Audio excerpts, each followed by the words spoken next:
He defeated the richest empire the world had ever known. He seized its gold, its armies, and its great walled cities. Kings bowed before him, and yet, at only 32 years old, Alexander the Great was suddenly dead.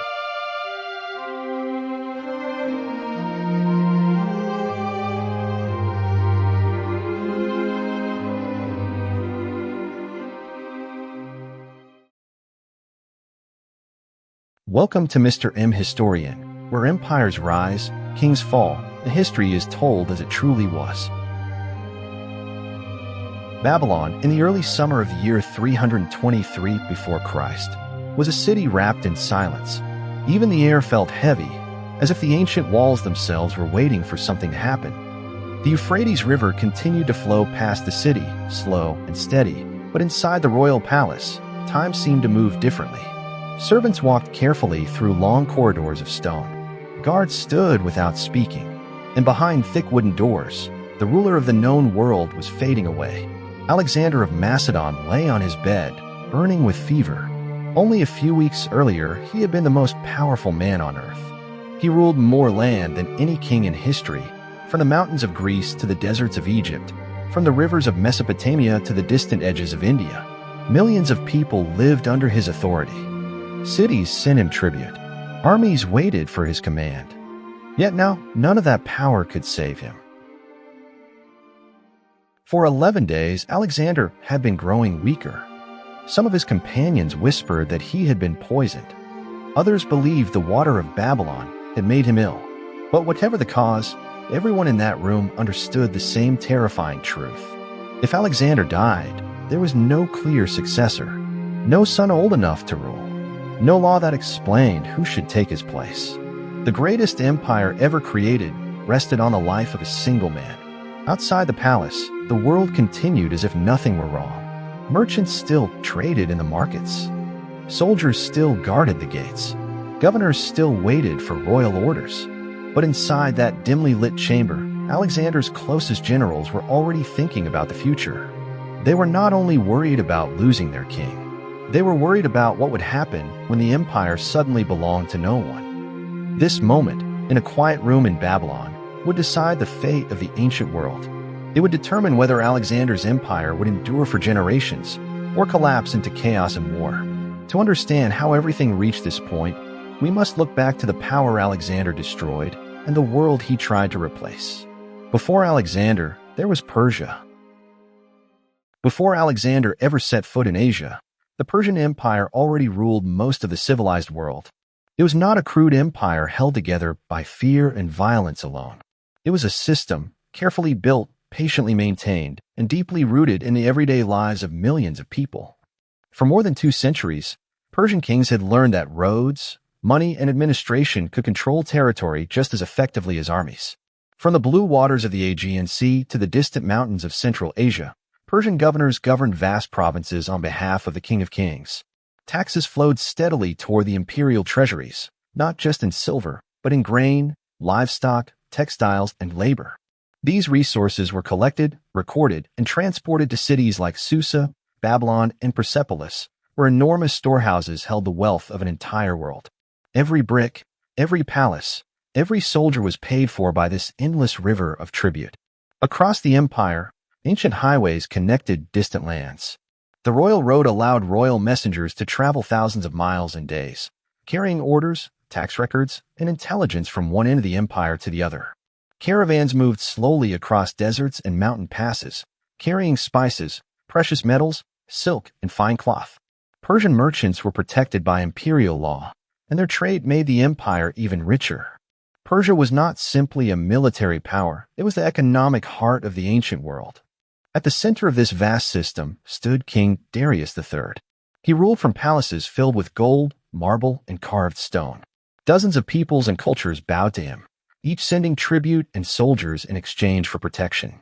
To many, Persia seemed unbreakable. Its wealth was too great, its territory too vast, its institutions too strong. Yet beneath this surface of stability lay tension. Power in Persia depended on loyalty, and loyalty depended on success. Provincial governors watched one another with suspicion. Generals guarded their own armies first, and when danger approached, unity began to weaken. That danger would come from a small kingdom across the sea. Macedon had little gold and few cities, but it possessed something Persia had begun to lose: a disciplined, professional army designed for constant war. Under Philip II, Macedon had become a state built for conquest. When Alexander inherited this army, it was already restless, already hungry for opportunity. Across the water lay the richest empire on earth, and the march toward its destruction had begun. Before Alexander's army ever set foot in Asia, the Persian Empire already stretched across continents. It was a civilization built not only on conquest, but on administration, trade, and wealth. From the Mediterranean coast in the west to the mountains of Central Asia in the east, Persian governors ruled provinces with remarkable efficiency. Each province sent taxes to the imperial treasury in silver, in grain, in livestock, and in crafted goods. These contributions were carefully recorded and transported to the great cities of Susa, Babylon, and Persepolis, where massive storehouses held the wealth of the known world. Every soldier, every palace, every ceremony was paid for from this endless flow of resources.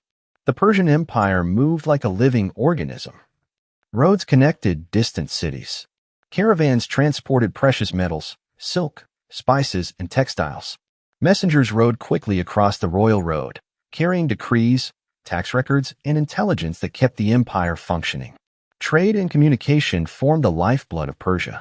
It was not just an empire of force, it was an empire of organization, economy, and influence. At the center of this vast system sat King Darius III, the last of the Achaemenid rulers. He commanded enormous wealth and authority, but ruling Persia was not simple. The loyalty of satraps was fragile. Governors often looked out for themselves first. The empire's size was both a strength and a weakness. The farther a region from the capital, the weaker the king's control. And in 336 BC, a new force arose across the Aegean Sea that would challenge everything Persia had built. Macedon was small and poor compared to the vast wealth of Persia. Its soil was rocky, its cities modest, and its resources limited. Yet under Philip II, Alexander's father, Macedon had become a professional war machine. Soldiers were trained constantly, paid regularly, and organized into formations designed to dominate the battlefield. The phalanx, with its long sarissas, and the cavalry, trained to strike hard and fast, created a military system that was ahead of its time. When Alexander inherited this army in 336 BC, he also inherited its ambition and its hunger. Persia had wealth. Macedon had discipline. And ambition now met opportunity.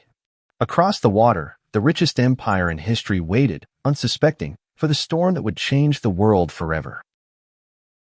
In the spring of 334 BC, Alexander led his army across the Hellespont, leaving Macedon behind and stepping onto the soil of Asia Minor. 40,000 men followed him: infantry, cavalry, engineers, and supply wagons. The Mediterranean shimmered under the morning sun as the ships carried the soldiers to the shores of what was then Persian territory. To the Macedonians, this was more than a campaign. It was a journey into legend, a chance to test their training, their courage, and their loyalty. The first major encounter awaited at the Granicus River. The Persian satraps of Anatolia had gathered their forces, confident that their numbers would overwhelm the relatively small Macedonian army. Yet Alexander had trained his men for this moment. The phalanx formed a wall of sarissas, a forest of spears stretching across the riverbank.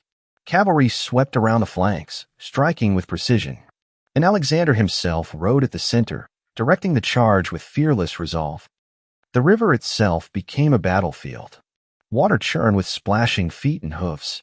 Dust rose from the banks as men and horses collided. By the end of the day, the Persian army was shattered. Thousands were killed or captured. The satraps who survived fled to regroup elsewhere. Alexander's first victory in Asia was complete. But the battle was more than a military success. It was the opening of the Persian treasury to Macedonian hands.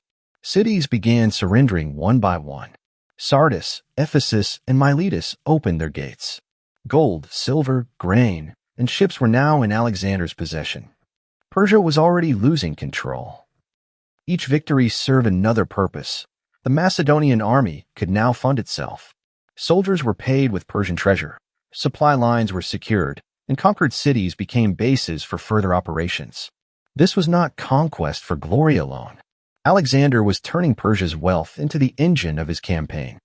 And yet, in the east, the true ruler of Persia, King Darius III, watched carefully. The young Macedonian king was bold, daring, and fast. But Darius had armies, and the Persian heartland was vast. The confrontation that would decide the fate of the empire was approaching, and neither man could predict the consequences of what was to come. Across the riverbanks, amidst the bodies and the fallen banners, the Macedonian soldiers realized something. This was the beginning of a war that would not only change the maps of the world, but the very structure of power itself. And from that moment forward, Alexander's name would be feared across continents. After the victory at Granicus, Alexander did not pause. His army advanced along the Mediterranean coast, moving through the cities of Phoenicia. These were ancient ports that had long prospered under Persian control. Tyre, a city built on an island, seemed untouchable. Its walls rose high above the sea, and its navy patrolled the waters. Alexander knew that to control the eastern Mediterranean, he had to take Tyre. The siege lasted 7 months. Macedonian engineers built causeways, battering rams and towers, slowly bridging the gap between island and mainland. Soldiers worked tirelessly, day and night. The city resisted with courage and cunning, but eventually the defenses fell. Tyre opened its gates. Its wealth, its ships, and its control of maritime trade passed into Alexander's hands. Next came Gaza. Unlike Tyre, Gaza was inland, but heavily fortified. Its walls were thick, its defenders fierce. Alexander's army attacked relentlessly, testing their strength and resolve. After weeks of struggle, the city surrendered. Macedonia now controlled the southern stretch of the Levant. The Persian heartland was becoming increasingly vulnerable. By 332 BC, Alexander turned toward Egypt. He did not need to fight for it. The Egyptians, weary of Persian rule, welcomed him as a liberator. Alexandria was founded on the Nile Delta, destined to become a city of trade, learning, and culture. Here, Alexander secured not only land and wealth, but also the symbolic support of a civilization that had endured for millennia. With each conquered city, Alexander's strategy became clear. He combined military conquest with economic absorption. Ports, trade routes, and wealth flowed into his treasury. Soldiers were paid. Cities became bases for further campaigns. Persia's riches, once a source of strength, were now fueling the army that was dismantling the empire. Yet even as he celebrated these victories, Darius III watched from the east. The Persian king of kings had armies, generals, and experience. But Alexander's boldness, speed, and tactical genius had already shifted the balance. The confrontation that would determine the fate of Persia was coming, and the empire's survival depended on whether Darius could match Alexander's ambition. The world was changing, city by city, river by river, victory by victory. And through it all, one question lingered in every palace and marketplace. Could anyone stop Alexander of Macedon? By the winter of 333 BC, Darius III had gathered his forces to confront the Macedonian invader.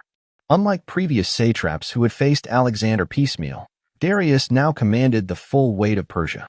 Tens of thousands of soldiers, cavalry units, and chariots stood ready along the narrow coastal plain of Issus, in what is now southern Turkey. This battlefield would determine whether Persia survived or whether Alexander's march would continue unopposed toward the heart of the empire. Alexander, though heavily outnumbered, did not hesitate. His army was smaller, yes, but it was disciplined, mobile, and led by a general who understood the battlefield like a chessboard. He personally rode at the center, directing movements with precision and daring unmatched in the ancient world. The phalanx formed the backbone. The cavalry struck at the flanks, and Alexander's companions followed without hesitation. When the two armies clashed, the sound was deafening. Spears clashed, horses screamed, dust and smoke rose from the ground, and the roar of men filled the air. Darius, despite his numbers, could not maintain cohesion.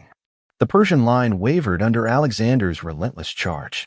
Within hours, the King of Kings had fled, abandoning his family and treasury to the Macedonians. The aftermath of Issus was more than a military victory. Alexander captured Darius's mother, wife, and children, ensuring both a moral and political advantage. The Macedonian army also gained immense wealth, securing funding for future campaigns. Cities that had resisted Persian rule now reconsidered their loyalty. Persia's central command, which had once seemed invincible, had been broken. The empire was still vast, but its foundation was now shaky. The psychological impact on both sides was immense. For Alexander's men, the victory was proof that their discipline and courage could overcome overwhelming odds. For the Persians, the king's flight was a signal that even the mighty Darius could falter. The war was no longer just about land or wealth. It was about legitimacy, leadership, and fear. Persia had been shaken to its core, and Alexander's momentum would not be stopped.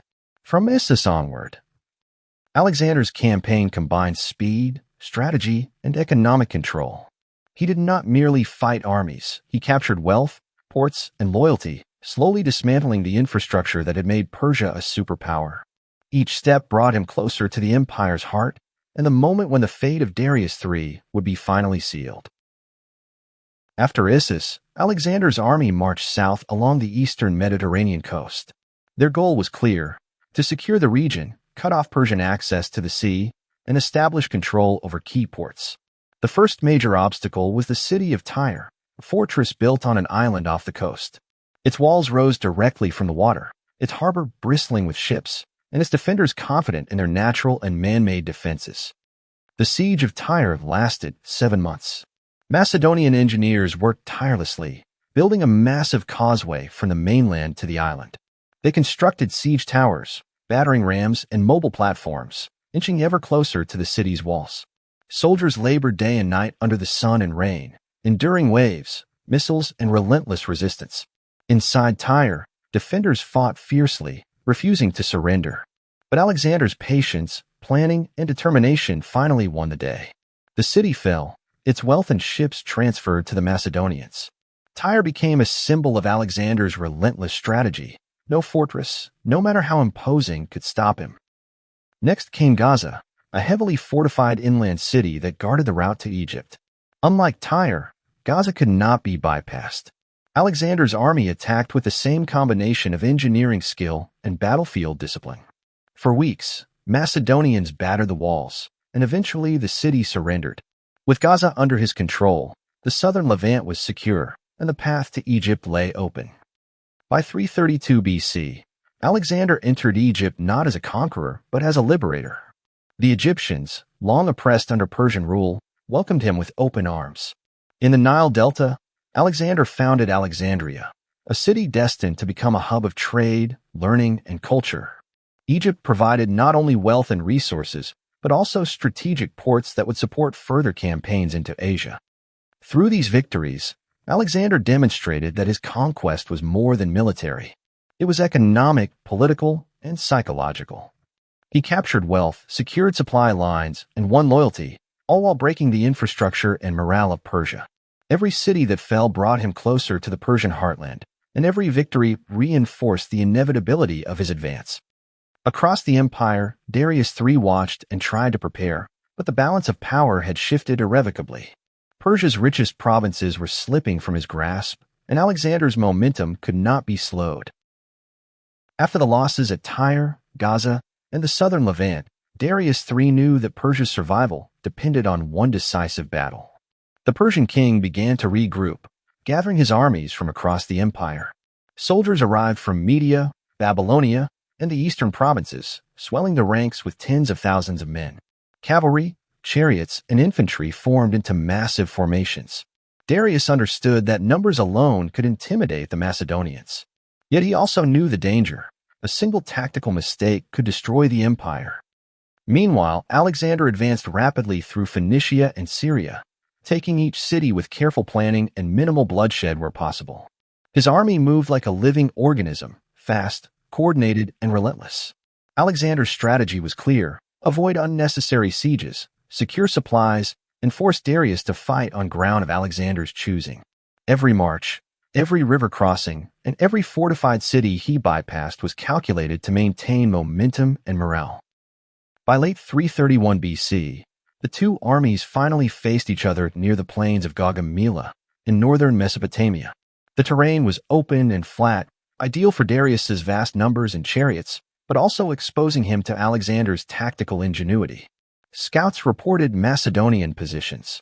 Darius set his line carefully, believing that the sheer size of his force, over 100,000 men, according to some sources, would crush the smaller Macedonian army. Alexander, with fewer than 50,000 troops, surveyed the Persian formation. He did not panic. Instead, he relied on mobility, discipline, and experience of his soldiers. He arranged the phalanx at the center, protecting it with cavalry on the wings. He positioned reserves to exploit any weakness, anticipating Darius's moves. Every placement was deliberate, every formation a potential trap. As the armies prepared, the air grew tense. Dust rose from the plains. Horses stamped their feet. Soldiers gripped their weapons, aware that the outcome of this battle would decide the fate of the Persian Empire. Alexander's generals whispered among themselves, but the young king rode confidently along the front, inspiring the men, reminding them that courage and precision could overcome overwhelming numbers. By the following morning, the stage was set. Persia, wealthy, vast, and powerful, would meet Macedon, disciplined, determined, and unyielding. The clash that would change history forever was about to begin. The plains of Gaugamela stretched wide under the early morning sun. Dust rose from the dry earth as two armies faced each other. Tens of thousands of Persian soldiers and a smaller, disciplined Macedonian force, each waiting for the signal to strike. Darius III, the King of Kings, had brought his entire army. Chariots equipped with scythes lined the front. Cavalry swarmed the flanks. Infantry filled the center. Their sheer numbers meant to overwhelm anyone daring enough to challenge Persia. Alexander's army, though outnumbered, was positioned with precision. The phalanx formed a solid line at the center. Cavalry units flanked both sides. Reserves waited behind, ready to exploit any weakness. Alexander himself rode along the front, observing, calculating, anticipating. He understood that victory depended not on strength alone, but on speed, timing, and courage. At the sound of the trumpet, the Macedonians advanced. The clash was immediate and violent. Spears, swords, and shields met in a brutal dance. Chariots surged forward, but Macedonian infantry held firm, moving as one body, absorbing the charge and creating openings for the cavalry. Alexander seized one such opening, personally leading a strike at the center of the Persian line. Chaos erupted among the Persian ranks. Darius's troops wavered under the concentrated assault. The king, fearing capture, fled the battlefield.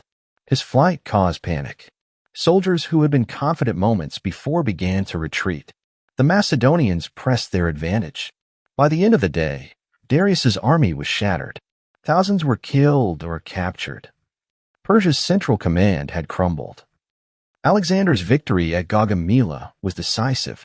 The Persian Empire, vast and wealthy, had been broken. The psychological impact was enormous. Persian cities began surrendering without a fight. Royal treasures fell into Macedonian hands. Alexander's army, though smaller, had proven that discipline, strategy, and courage could overcome overwhelming numbers. The age of Macedonian dominance had truly begun.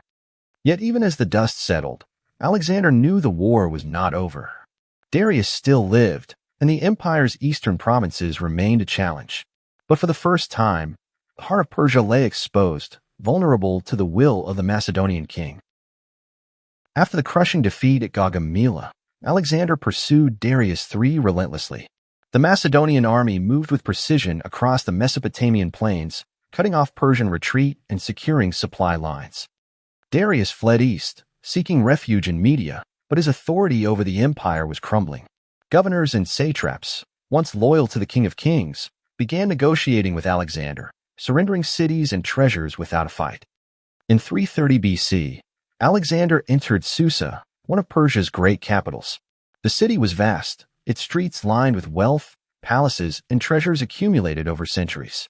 Gold, silver, and precious artifacts were cataloged and distributed to fund Alexander's army.